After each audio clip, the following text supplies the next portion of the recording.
Train থেকে মুকুলবাবু যখন ধলভূমগড় স্টেশনে নামলেন তখন রাত প্রায় 9টা। উনি একটি রাষ্ট্রায়ত্ত ব্যাংকের অফিসার। কলকাতা থেকে ধলভূমগড় শাখার ভারপ্রাপ্ত ইনচার্জ হিসেবেই এখানে ওর বদলি। জানুয়ারির প্রচণ্ড শীত, তার ওপর সন্ধে থেকেই টিপটিপ বৃষ্টি। স্টেশনে লোকজন খুবই কম। ট্রেন থেকেও 2-4 জনের বেশি লোক নামেনি। কোনো রকমে একজন কুলি পাওয়া গেল। ওর মাথায় উঠল একটা বড় স্যুটকেস ও হোল্ডার। এবার নিজের মাথাটা রুমাল দিয়ে কোনো রকমে ঢেকে ব্রিফকেসটা হাতে নিয়ে স্টেশনের গেটের দিকে এগোলেন মুকুলবাবু। এদিক ওদিকে বার কয়েক তাকিয়ে দেখবার চেষ্টা করলেন ওকে নিতে কেউ এসেছে কিনা, কিন্তু তেমন কাউকেই নজরে পড়ল না। মুকুলবাবু ভেবে দেখলেন আসলে ওর তো বিকেলে ট্রেনে আসবার কথা ছিল, কিন্তু সেই ট্রেনে না আসায় হয়তো ব্যাংকের লোকেরা ভেবেছে আজ বোধহয় উনি আর আসবেন না, আর তাই এই বিপত্তি। কিন্তু আজকের রাতটা তো কোথাও কাটাতে হবে। কাল সকালে না হয় ব্যাংকের খোঁজ করা যাবে। কুলির দিকে তাকিয়ে মুকুলবাবু জিজ্ঞেস করলেন, আচ্ছা ভাই, এখানে কোনো হোটেল পাওয়া যাবে? কুলি কিছু বলবার আগেই রিক্সা স্ট্যান্ডের একমাত্র রিক্সাটি এগিয়ে এলো। রিক্সাওয়ালার রোগা পটকা গাল ভাঙা চেহারা, চোখ দুটো যেন দুটো গর্তের মধ্যে ঢোকানো। বৃষ্টির জন্য গায়ে একটা কালো ছেঁড়া খোঁড়া বর্ষাতি। হোটেল খুঁজছেন বাবু? চলুন আপনাকে ভালো হোটেলে নিয়ে যাব। আমার চেনা। লোকটার চেহারা দেখে ভুরু কুঁচকে উঠল মুকুলবাবুর। কিন্তু রিক্সা স্ট্যান্ডে আর কোনো রিক্সা নেই। আর কোনো উপায় না দেখে কুলির পয়সা মিটিয়ে রিক্সায় চেপে বসলেন মুকুলবাবু। ক্রিং ক্রিং শব্দে মুকুলবাবুর রিক্সা এগিয়ে চলল ধলভূমগড়ের রাস্তা দিয়ে।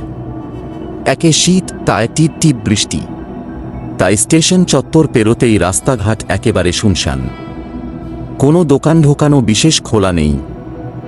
রাস্তায় আলো নেই, বোধহয় লোডশেডিং। কিন্তু অন্ধকার শুনশান রাস্তা দিয়ে দিব্যি ছুটে চলেছে রিক্সা।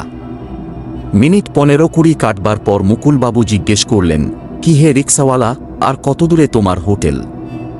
মুখ না ঘুরিয়ে বিড়বিড় করে জবাব দেয় রিক্সাওয়ালা, আর বেশি দূর নয়, এই এসে গেছে বাবু।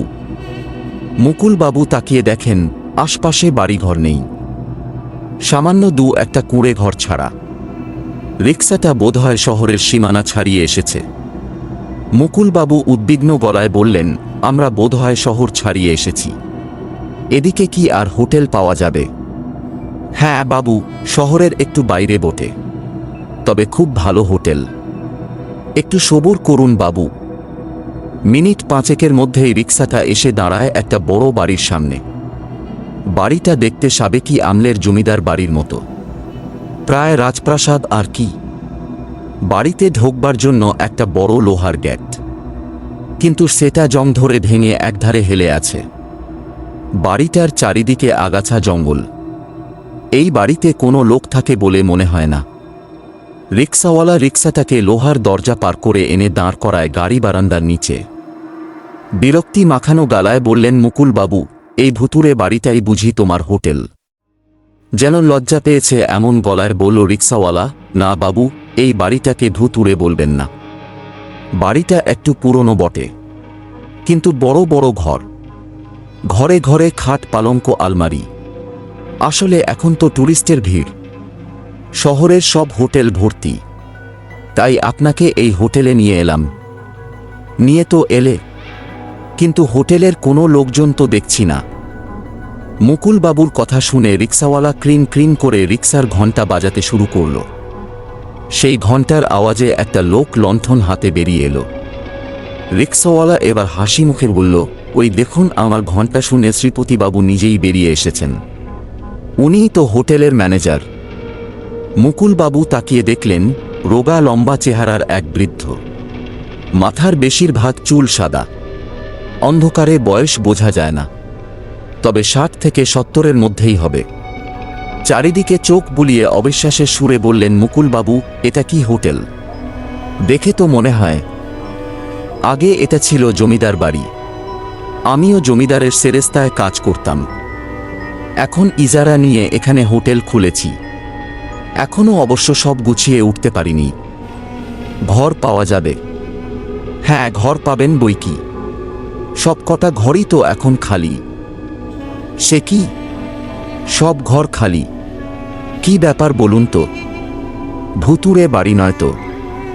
ফিক করে হেসে শ্রীপতিবাবু বললেন, হ্যাঁ, আগে একটু দুর্নাম ছিল বটে, কিন্তু এখন সেসব নেই। এই দেখুন না, আমি নিজেই তো এখানে থাকি। শ্রীপতিবাবু রিক্সাওয়ালাকে তাড়া দিয়ে বললেন, এই ভূত, যা না বাবুর জিনিসগুলো ঘরে ঢুকিয়ে দে। মুকুলবাবু বললেন, কিন্তু আপনার হোটেলে কাজের লোকজন কেউ নেই। হ্যাঁ আছে, দিনের বেলা দেখতে পাবেন, তবে রাতে কেউ থাকে না, নিজেদের বাড়িতে ফিরে যায়। শুধু আমি থাকি। চল ভূত। মুকুলবাবুর সব জিনিসপত্র কাঁধে চাপিয়ে বাড়ির ভেতরে ঢুকল ভূত। ঢুকতেই একটা বিশাল ঘর, মাথার ওপরে ঝাড়লণ্ঠন, চওড়া সিঁড়ি উঠে গেছে ওপরে, দুপাশে বেশ কয়েকটা ঘর, তবে সবই তালা দেওয়া। এদিকে বাইরে বৃষ্টির তোড় বেড়ে চলেছে, সঙ্গে ঠান্ডা ঝোড়ো হাওয়া। শীতও আজ জব্বর পড়েছে। ভূত বলল, ম্যানেজার বাবু, ঘরের দরজাটা একটু খুলে দেন। শ্রীপতিবাবু পকেটে হাত ঢুকিয়ে একটা জংধরা পুরনো চাবির রিং বের করলেন। সেই রিংয়ে অনেকগুলি চাবি। তারই একটা চাবি দিয়ে অনেক কসরত করে প্রথম ঘরটার তালা খোলা গেল। দরজা খোলা মাত্র নাকে লাগলো একটা চিমসে গন্ধ। গোটা কয়েক চামচিকে ডানা ঝটপট করে ঘরের মধ্যে উড়ে বেড়াতে লাগল। লণ্ঠনের টিমটিমে আলোয় যতটুকু দেখা যায় তাতেই দেখা গেল ঘরভর্তি ঝুল, মাকড়সার জাল, রংচটা দেওয়াল। সবকিছু দেখে মুকুলবাবুর চোখে মুখে বিরক্তির চেয়ে উদ্বেগের চিহ্নই বেশি ফুটে উঠল। ঘরের এক কোণে রাখা পালঙ্কের দিকে আঙুল তুলে ভূত বলল, ওই যে দেখুন বাবু, ঘরে খাট আছে, আলমারি আছে। আপনি বলেন তো ঘর পরিষ্কার করে আপনার জিনিসপত্র গুছিয়ে বিছানা পেতে দেই। মুকুলবাবু কিছু বলবার আগেই শ্রীপতিবাবু বললেন, হ্যাঁ ভূত, তুই তাড়াতাড়ি বিছানাপত্তর ঠিক করে বাথরুমে জল নিয়ে দে। ভূত ঝটপট কোথা থেকে একটা ঝাঁটা জোগাড় করে ঘরটা একটু সাফসুফ করে বিছানা পেতে দিল। তারপর ঘর থেকে বেরিয়ে গেল কুয়ো থেকে জল তুলতে। মুকুলবাবু আপত্তি করার কোনো সুযোগ পেলেন না। অবশ্য আপত্তি করেই বা কী হতো? এই শীত আর বৃষ্টির মধ্যে কোথায় আবার হোটেল খুঁজতে যাবেন? ঘরের লাগোয়া বাথরুমে জল রেখে টাকা নিয়ে চলে গেল ভূত। ইতিমধ্যে বেশ খিদে পেয়ে গিয়েছিল, কিন্তু মুকুলবাবু বুঝে গেছেন শ্রীপতিবাবুর হোটেল থেকে এখন খাবার পাওয়ার কোনো উপায় নেই। রাতও অনেক হয়েছে। শ্রীপতিবাবুর লোকজনরা সব বাড়ি চলে গেছে। মাত্র এক রাতের ব্যাপার, কাল সকালে উঠে সব বন্দোবস্ত করলেই চলবে। শ্রীপতিবাবুও বিদায় নিয়ে চলে গেলেন। যাবার আগে অবশ্য লণ্ঠনটা রেখে গেলেন। শ্রীপতিবাবু চলে গেলে নিজের সুটকেস খুলে পাজামা পাঞ্জাবি বের করে পরে নিলেন। গায়ে চাপালেন কাশ্মীরি শাল, জুতো খুলে পায়ে গলিয়ে নিলেন চটি জোড়া। তাছাড়া ওর ব্রিফকেসে ছিল একটা টর্চ আর মিনারেল ওয়াটারের বোতল। কলকাতা থেকে টিফিন ক্যারিয়ারে যা খাবার দাবার এনেছিলেন তা ট্রেনেই শেষ হয়ে গেছে। খাবার দাবারের জন্য কাল সকাল পর্যন্ত অপেক্ষা করা ছাড়া উপায় নেই। আবছা অন্ধকার ঘরের পালঙ্কে বসে থাকতে থাকতে মনের মধ্যে নানা চিন্তা ভিড় করে এলো। পেছনের দেওয়ালের দিক থেকে কিরকম একটা অদ্ভুত আওয়াজ ভেসে এলো। একটু ভয় পেয়ে টর্চটা জ্বাললেন মুকুলবাবু। টর্চের আলো দেওয়ালে ফেলতেই নজরে পড়ল একটা বিরাট অয়েল পেইন্টিং। রাইফেল হাতে রাগী উদ্ধত এক পুরুষের ছবি। মোটা ঠোঁটের ওপর পুরু গোঁফ, পরনে শিকারীর পোশাক। এটা তো আগে ছিল জমিদার বাড়ি। এটা নিশ্চয়ই কোনো এক জমিদারের ছবি। এ ঘরে কোনোভাবে থেকে গেছে। ছবিটাকে খুব খুঁটিয়ে খুঁটিয়ে দেখতে লাগলেন। ছবিটা যিনি এঁকে থাকুন, ছবির মধ্যে দারুণ একটা জীবন্ত ভাব ফুটে উঠেছে। শিকারী পোশাকে জমিদারকে মনে হচ্ছে যেন সত্যিই এক রক্তমাংসের মানুষ। চোখমুখ থেকে ফুটে বেরোচ্ছে এক নিষ্ঠুর নৃশংস ভাব। মুকুলবাবুর মনে হল জমিদার পুরুষটি যেন ওর কাঁধের ওপর নিঃশ্বাস ফেলছেন। শুধু তাই নয়, সেই নিঃশ্বাসের শব্দও যেন শোনা যাচ্ছে। প্রথমে আস্তে, কিন্তু ক্রমেই বাড়তে লাগল শব্দের তীব্রতা। মুকুলবাবুর মনে ভয় ধরল। উনি ধীরে ধীরে পিছোতে শুরু করলেন। হঠাৎ দূরের কোনো একটা ঘড়িতে ঘণ্টা বাজতে শুরু করল। ঢং ঢং করে 12টা বাজল। আরও অদ্ভুত ব্যাপার, ঘড়ির ঘণ্টা আর থামেই না, ঢং ঢং করে বাজতেই থাকে। ঘণ্টার শব্দের সঙ্গে সঙ্গে চারিদিকে একটা শোরগোল উঠল যেন। অনেক লোকের হইচই, হাঁকাহাঁকি, ডাকাডাকি। মনে হয় যেন কোনো উৎসবের আনন্দ করব। দূর থেকে ভেসে আসছে সানাইয়ের মধুর মূর্ছনা। মুকুলবাবু অবাক হয়ে ভাবলেন, এই শুনশান নির্জন পরিবেশে সানাইয়ের আওয়াজ আসছে কোত্থেকে।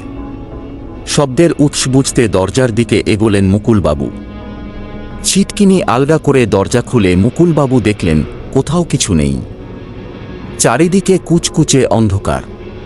শুধু একটা বড় কালো বেড়াল দ্রুত ছুটে গেল হলঘর পেরিয়ে। কিন্তু বেড়ালটার চোখের দৃষ্টি কি ভয়ঙ্কর! দেখলেই বুকের রক্ত হিম হয়ে আসে। অন্ধকারে চোখ সয়ে এলে মুকুলবাবুর মনে হল অন্ধকার হলঘরে সুসজ্জিত বহু নরনারীর ভিড়। বোধহয় কোনো বিয়ের অনুষ্ঠান। বাইরের লনে ম্যারাপ বেঁধে খাওয়া দাওয়ার আয়োজন চলছে। এমন সময় জমিদার বাড়ির লোহার ফটকের সামনে কিসের গণ্ডগোল।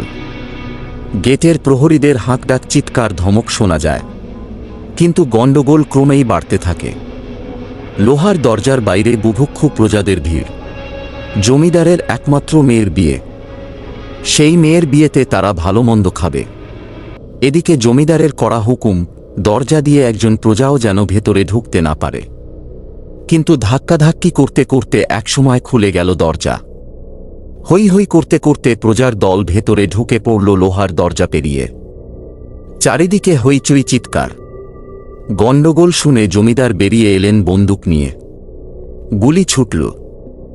এক ভয়ঙ্কর শব্দে কেঁপে উঠল চারিদিক। সেই প্রচণ্ড শব্দে মুকুলবাবুর কানে তালা লেগে গেল। উনি দুহাতে কান দুটো চাপা দিয়ে বসে পড়লেন মেঝেতে। হলঘরের দরজা থেকে বিস্ফারিত চোখে দেখলেন মুকুলবাবু, জমিদার বাড়ির দেউড়ির কাছে আকাশে ভাসছে এক যুবকের আবছা মূর্তি। বুকে বোধহয় গুলি লেগেছে। সেই ক্ষতস্থান থেকে রক্ত বেরোচ্ছে গলগল করে। আর সেই ছায়ামূর্তির মুখ থেকে বেরিয়ে আসছে তীব্র আর্তচিৎকার। একটু পরেই সেই ছায়ামূর্তি হঠাৎ বুলেটের গতিতে ছুটে আসে গাড়ি বারান্দার দিকে। ভয়ঙ্কর গতিতে ছুটে আসা সেই ছায়ামূর্তিকে একেবারে হলঘরের দরজায় দেখে জ্ঞান হারিয়ে মেঝেতে লুটিয়ে পড়েন মুকুলবাবু। পরের দিন সকালে জ্ঞান ফিরলে মুকুলবাবু দেখেন জমিদার বাড়ির ঘর খাটের ওপর শুয়ে আছেন। ঘরের মধ্যে রয়েছে শ্রীপতিবাবু, ভূত ও আরও 2-4 জন মানুষ। ওর জ্ঞান ফিরেছে দেখে কাছে এগিয়ে আসে শ্রীপতিবাবু ও ভূত। অস্পষ্ট স্বরে জিজ্ঞেস করেন, মুকুলবাবু, কি হয়েছিল আমার? ইতস্তত গলায় উত্তর দেন শ্রীপতিবাবু, আপনি ভয় পেয়ে জ্ঞান হারিয়েছিলেন। ভয় পেয়েছিলাম? হ্যাঁ, আসলে গতকাল ছিল এ বাড়ির মালিক বিক্রমনারায়ণ চৌধুরীর দিদি সংযুক্তার বিয়ের তারিখ। তাঁর বাবা আদিত্যনারায়ণ চৌধুরীর বন্দুকের গুলিতে সেই তারিখে মারা যায় ওদের জমিদারির প্রজা 25 বছরের এক তরতাজা যুবক মঙ্গল মুর্মু। দিনটা ছিল 1350 বাংলা সনের 8 মাঘ। আর জানেন তো, জমিদার আদিত্যনারায়ণ চৌধুরীও হার্ট ফেল করে মারা যান ঠিক 1 বছর পরে, ওই একই দিনে। লোকে বলে উনি মারা গিয়েছিলেন মঙ্গল মুর্মুর ভূত দেখে। গতকালই ছিল 8 মাঘ। দীর্ঘ নিঃশ্বাস ফেলেন শ্রীপতিবাবু। সে যাই হোক, টাকা ঘুষ খাইয়ে পুলিশের হাত থেকে বাঁচলেও মঙ্গল মুর্মুর ভূতের হাত থেকে কিন্তু বাঁচতে পারেননি জমিদার আদিত্যনারায়ণ চৌধুরী।